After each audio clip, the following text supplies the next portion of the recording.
But I've done it before. I got to do it again. But this time it's like Curtis Mayfield.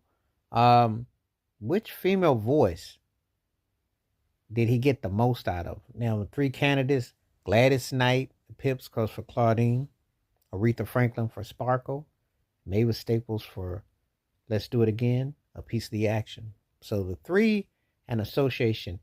And I guess what I really want to get into, who could have been a duet partner of him of the three that he worked with? Who could have gotten the most out of him the most? Um,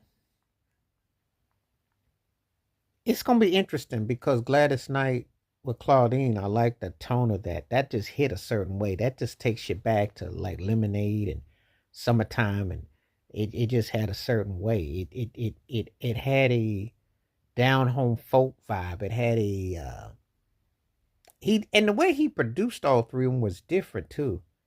Cause Gladys Knight and the Pips, that felt very like he took the scene of New York, took the whole avenue, and it complemented. It was the production on it just felt very down home folk. It just had a way about it. It just felt like, you know, it hit a certain way. I it just felt like you were in the neighborhood. It just hit a certain way. And it left a lasting impression on me. It just really felt good.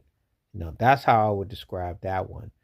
Um, when he worked with Mavis Staples sings Mavis and him, that had that church, had that stomp, that all, and you could feel it.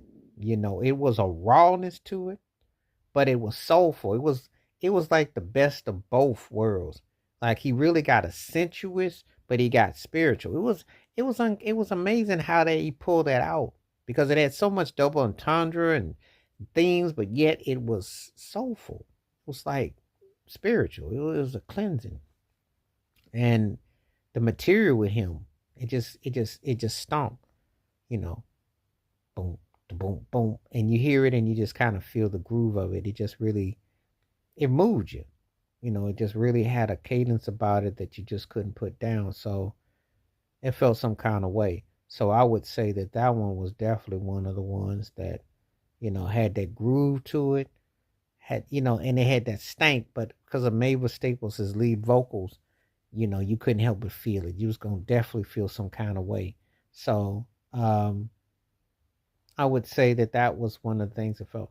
Let me get to Aretha Franklin and the Sparkle soundtrack, and that was sensuous.